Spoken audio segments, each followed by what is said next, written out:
Radhe Radhe everyone. तो जैसे मैंने आपको कहा था कि हमारे घर में पूजा है और शाम को पूजा होने वाली है, तो उसी हिसाब से पंडित जी जैसे बोल के गए थे कि मैं 8 बजे आ जाऊंगा और 8:15 बजे पूजा स्टार्ट कर दूंगा। तो आप सब लोग रेडी रहना। तो हम उसी हिसाब से फटाफट सब रेडी हो के अपने जो भी थे तैयारी वगैरह करके वेट कर रहे थे। तो पंडित जी अपने ही टाइम पे आ गए और पूजा स्टार्ट कर दी उन्होंने।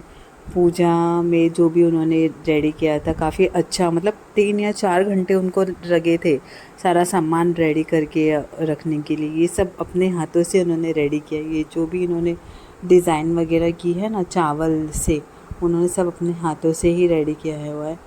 ये बाहर क्या भजन मंडली आए हुए थे, मेरे ससुर ने बुलाया था, तो वो ज़्यादा आवाज़ आ रही थी, इसलिए पंडित जी बोल रहे थे कि आप उनको बोलो थोड़ी देर रुकने के लिए, हवन हो जाए तब आप अपने कीर्तन स्टार्ट कर देना। तो वैसे ही मेरी ननद उनको बोलने गई थी कि भाई आप अपनी वॉल्यूम कम रखो और अंदर हवन हो रहा है तो आप बाद में स्टार्ट करना। तो यहाँ पे हम सब बैठे हुए हैं हवन के लिए, और वैदिश तो सो चुका था, उसे मुझे गोद में लेके बैठना पड़ा क्योंकि हवन में तो पूरा ही परिवार होना चाहिए साथ में, तभी अच्छा लगता है हवन के लिए। अब क्या यहाँ पे क्या सब गेस्ट आए हुए हैं, जो भी पॉसिबल हुआ सब आ गए थे। अब बॉम्बे में तो क्या है ना, सब फ्लैट में रहते हैं वहाँ पे, तो इतने जगह नहीं होती है। बट यहाँ पे गांव में कैसे भी खुला है एरिया, तो और अच्छा लगता है यहाँ पे ओपन स्पेस में।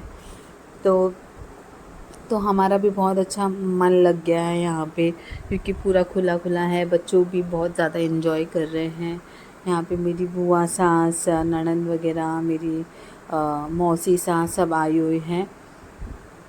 देख हाँ, हवन भी स्टार्ट हो चुका है और थोड़ी ठंड भी थी क्योंकि ठंड का टाइम चल रहा है, थोड़ी ठंड भी लग रही थी बच्चों को भी और हमें भी। लेकिन वो जो हवन था उसकी अग्नि से हमें इतना फील नहीं हो रहा था, बट ठंड थी उस टाइम पे। आज पूरी रात हम रत जगह करने वाले हैं क्योंकि रात भर भजन होने वाले हैं 4 बजे तक, और 4 बजे तक भजन होंगे यहाँ पे। मेरी पूजा ख़त्म हो चुकी है हमारी, और हम यहाँ पे अपने भजन पे अपने ताल वगैरह बिठा रहे। मेरी सास है, ननंद है जो कि डांस करी, मुझे भी बोल रहे थे आओ आओ, लेकिन मेरे पास वेदांशी थी इसलिए मैं उठ नहीं पाई, बट मैं उसे सुला के फिर अपना डांस करूँगी। यहाँ पे देखिए ये भजन था जो मुझे बिल्कुल भी रहा नहीं गया, और मैं उठ के डांस करना स्टार्ट कर दिया मैंने। वहाँ पे कैसे अब सब लेडीज़ होती है तो अच्छा नहीं लगता है ऐसे ओपन में डांस करना, क्योंकि वहाँ पे घूंघट वगैरह ज़्यादा चलता है, इसलिए मुझे वैसे ही डांस करना था। और मतलब पैर ही नहीं रुक रहे थे, इतना अच्छा गाना था ना वो। कीर्तन की है रात बाबा आस्थाने आनो है, मतलब दिल छू के ऐसे इतना फील हो रहा था, और ऐसा लगता है कि बस फूट फूट के रोऊं उस गाने पे, तो ऐसा था। और यहाँ पे तो हम कर रहे थे अपना डांस वगैरह। वहाँ पे बाहर थे सब, जेंट्स बाहर बैठे थे, हम लेडीज़ अंदर थी। और ये अब जाने की भी इनकी तैयारी हो चुकी, सुबह के 4 बज चुके हैं और इन्हें भी अभी विदा करना है।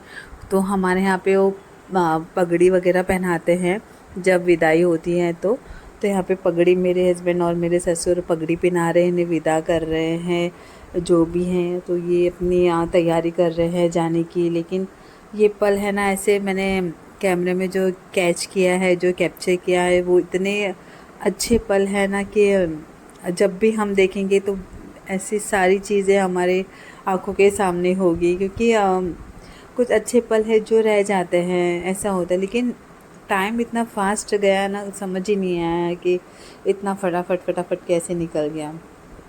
भजन मंडली है ना, पहले भी आ चुके थे हमारे यहाँ पे। जब मेरी दादी सास ऑफ हुए थे तब मुझे इतना पता नहीं था क्योंकि मेरी नई नई शादी हुई थी।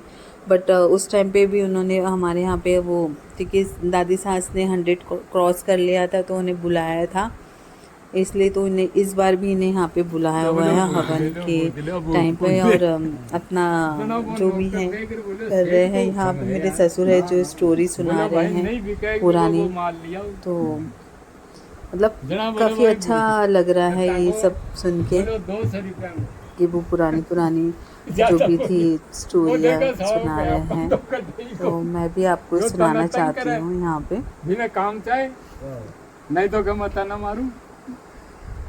मतलब इतना उनके जैसे वो बोल रहे थे ना, जो स्टाइल से जो उन्होंने सारी बात रखे रहते, वो इतनी अच्छी लग रही थी ना, ऐसे इमेजिनेशन हो रहा था कि हाँ, मतलब जो स्टोरी सुनाते हम इमेजिन कर रहे थे कि हाँ ये ऐसा है, ऐसा है, ऐसा होगा, ऐसा होगा। और रात भी हो चुकी थी और बाहर अंधेरा काफ़ी है, क्योंकि गांव में तो आपको पता है रात को काफ़ी डर लगता है, और जैसे पेड़ भी ऐसा लगता है कि कोई खड़ा हुआ है, इसलिए थोड़ा पूरे दिन तो निकल जाता है गांव में, बट रात होती है तो हमें डर लगना स्टार्ट हो जाता है, ऐसा है। बट सब जब रहते हैं सब साथ में तो इतना डर नहीं लगता है, बट अकेले कभी रहते हैं तो बहुत डर लगता है। यहाँ पे हमें ठंड लग रही थी, ये देखिए मैं एकदम भूत बन के बैठी, मेरे हस्बैंड बोल रहे थे कि भूत लग रही है पूरा। और यहाँ पे मेरी ननद को तो नींद आ गई है, वो तो सो चुकी है। और यहाँ पे मुझे तो पूरी रात भर नींद ही नहीं है बिल्कुल भी, एक पल भी मेरे को ऐसा लगा नहीं कि मैं सोऊं, क्योंकि मेरे को ये मोमेंट है ना मिस नहीं करना था। और ये पल मुझे ऐसे ही, क्योंकि रोज़ ही तो सोना है, ये कल पल कभी कभी आते हैं ऐसा। तो हम सब बैठे हुए थे, ये भी बैठे हुए हैं, यहाँ पे हमारे रिलेटिव है जो बातें वगैरह कर रहे हैं, हम अंदर से सुन रहे हैं, विंडो से हमें सारी आवाज़ें आ रही है, हम भी वो पल को एंजॉय कर रहे हैं अपना। और आप भी स्टोरी सुनिए, काफ़ी अच्छा लगेगा आपको भी। थोड़ी आपको थोड़ी लैंग्वेज समझ में नहीं आई, क्योंकि हम मारवाड़ी में बात करते हैं मेरे ससुर, तो